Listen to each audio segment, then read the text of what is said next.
Selamat malam. Hari ini kita akan melihat dan memperhatikan secara khusus perihal yang terkait dengan apologetika. Dan mengapa saya sampaikan ini? Karena ini penting. Kita tahu yang sering kali membuat polemik di dalam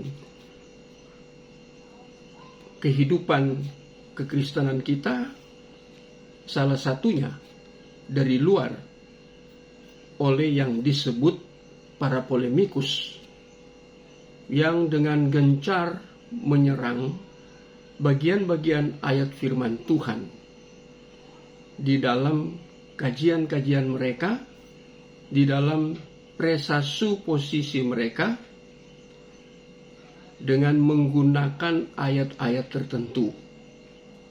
Dan malam hari ini kita akan melihat satu aspek yang oleh para polemikus itu diambil dari Mazmur 69.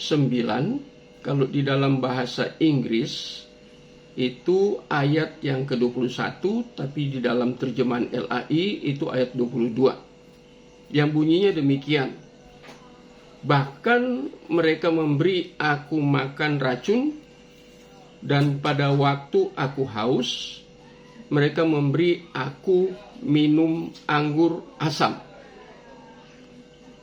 Ayat ini yang diserang.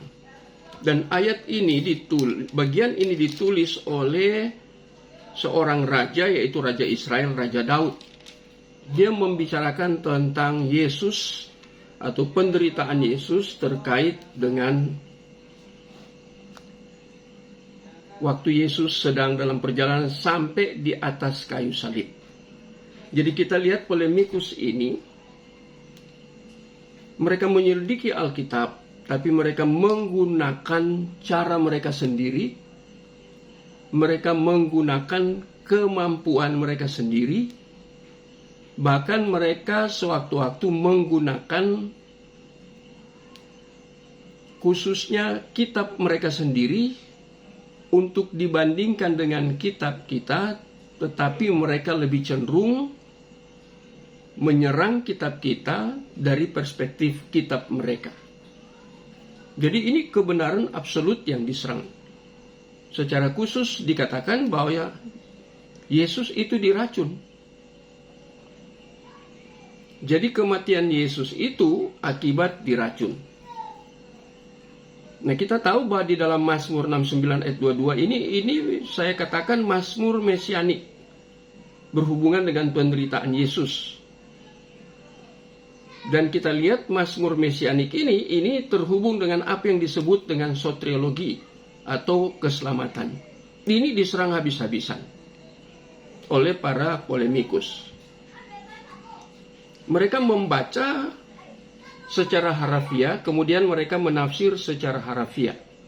Tapi mereka menafsir seenak mereka sendiri, bukan berdasarkan hal-hal yang di dalam kekristenan itu harus ditafsir sebaik mungkin, bukan sembarang menafsir kebenaran yang mutlak atau kebenaran yang absolut ini. Nah, kita akan melihat di sini di dalam Mazmur ini tentang apakah Yesus diracun. Benarkah Yesus diracun? Ini nubuat. Diracun itu di dalam perjanjian lama itu kata racun itu ros, ya, bahasa Ibraninya. Ini berbicara tentang empedu. Di sini ada. Kemudian gulma, racun, di dalam New American Standard Executive Concordance, saya mengambil dari situ, itu tentang diracun. Dan ini disebut selalu bersifat kiasan. Ya, always figuratif. Itu ditulis oleh Brown Drive Briggs, BDB.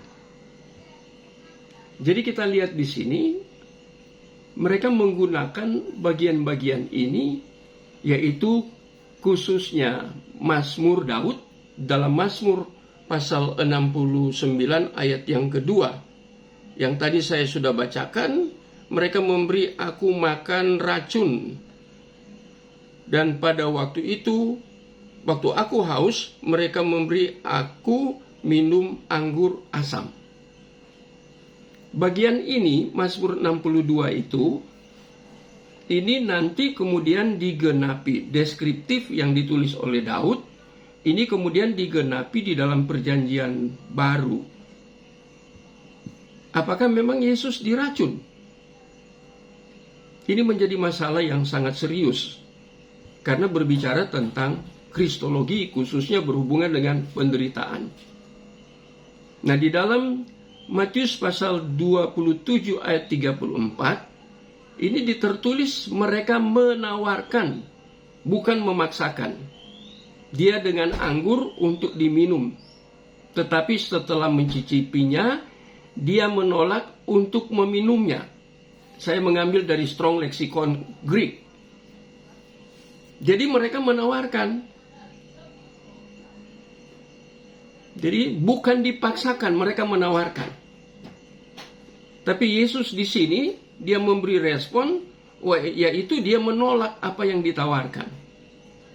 Nah ini, jadi mereka sangat distorsi menafsirkan ayat-ayat ini. Mereka hanya lihat di dalam perjanjian lama, mereka tidak lihat referensinya ada juga di perjanjian baru, penggenapan dari apa yang ditulis oleh Daud, digenapi ketiga di dalam perjanjian baru.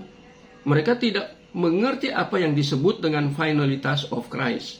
Jadi apa yang ditulis di dalam perjanjian lama tentang Yesus, kemudian itu menjadi final, menjadi ultimate, itu bahasa teologi, menjadi ultimate di dalam perjanjian baru, di mana setelah Yesus datang berinkarnasi, kemudian dia memang naik ke salib, mengalami penderitaan. Nah, yang kedua, anggur campur mur. Nah, sekarang saya kelewat ya. Yang kita lihat di dalam perjanjian baru, tadi saya sudah dasari dengan Matius 27 ayat 34. Sekarang kita melihat ada 5 fakta berbeda pemberian anggur kepada Yesus. Tadi Matius pasal 27 ayat 34. Yesus hanya mengecap, tidak meminumnya. Dan itu terjadi sebelum Yesus disalib, itu pada jam 9. Itu ada referensinya dalam Markus 15 ayat 25. Yesus mengecap anggur, kata Yunani oinos, bercampur empedu, kata Yunani kole. Yesus tidak mau meminumnya. Di dalam konteks ini merupakan prosedur penyalipan agar penyamun atau penjahat mudah diatur oleh prajurit. Nah, di sini ini tradisi, tapi Yesus tetap mengikuti prosedur yang tidak penting ini dengan cara mengecap saja sebagai penggenapan nubuat di dalam Mazmur 62 ayat 22a. Anggur bisa diterjemahkan sebagai empedu dalam teks Mazmur 69 ayat 22a. Nah, ini diterjemahkan empedu. Jadi secara teologis Yesus bersedia mengecap empedu atau racun dalam penderitaannya di atas kayu salib. Bandingkan Markus 16 ayat 18. Jadi tanda-tanda yang mengikuti ini perbandingannya Markus 16 ayat 18 dibandingkan dengan Yesus. Tanda-tanda ini yang mengikuti orang percaya, khususnya meminum racun maut tetapi tidak mendapat celaka atau mati secara fisik.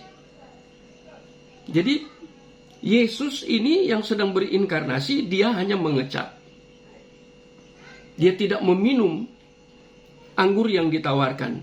Dan ini terjadi sebelum Yesus disalibkan, yaitu terjadi pada jam 9 pagi. Itu hal yang pertama. Hal yang kedua, anggur campur mur. Itu dalam Markus 15 ayat 23. Terjadi juga sebelum jam 9. Namun di sini lagi-lagi Yesus menolak. Ketika mereka menawarkan anggur campur mur. Ini hal yang kedua. Nah, para polemikus tidak melihat bahwa ada satu peristiwa yang berkesinambungan yang terjadi pada Yesus ketika dia naik ke atas kayu salib. Jadi ini hal yang sangat aneh.